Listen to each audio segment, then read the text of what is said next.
Hi guys, welcome to another lesson. How have you been? It's been a little while since the last video. I'm fine, thank you for asking. I'm gonna pretend that you asked.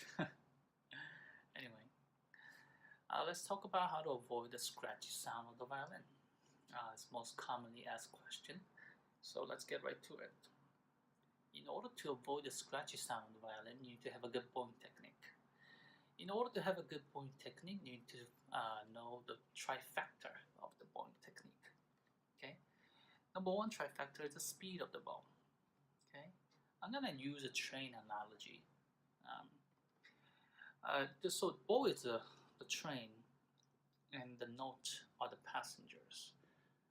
Okay, so if the train going too slow, nobody's gonna be happy. Notes will not be happy. So this is train going a little too slow. The notes are saying, come on, let's go. So let's have the train moving. Right?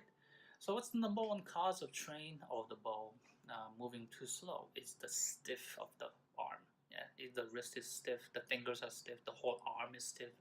Something is very clenched, then it's not good. So relax. And then to add one more point to this, you need to be able to come to a stop very nicely. Like there's a train, it's coming to a stop. Does it stop like this? Or the passenger will be like, what was that? Did we hit something? We don't want that, right? So you want to be able to come to a stop very nicely. Stop nicely. Stop nicely. Yeah? And that's the number one trifecta. Number two trifecta is the pathway of the bow. You probably heard this a million times. You want to keep the bow parallel to the bridge.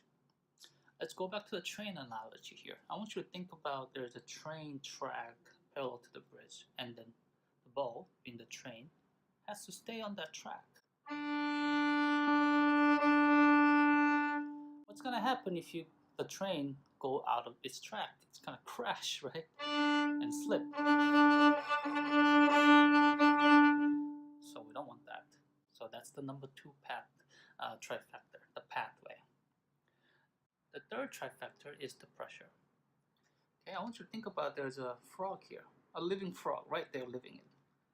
If you crush it, what's gonna happen? It's gonna yell out, "Don't crush me!" What are you doing? What are you doing? So obviously, too much pressure is no good. Too less of pressure in the tip is also not good. Hardly a sound. So I don't want you to press on the frog. Gradually press toward the tip. Do you hear that? It makes a firmer sound. So that's the third trifecta. So how are you gonna practice all of this? You practice with the scale. Let's go to D major scale. 2 notes per bow. So you go here, don't crush the frog, stay on the right track, okay?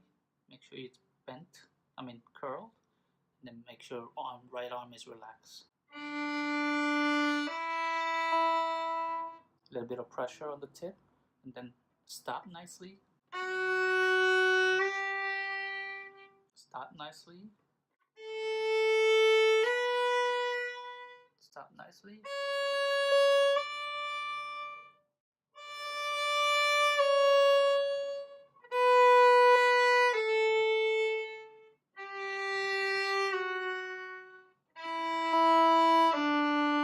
Once you get good at that, you do 4 to a bow.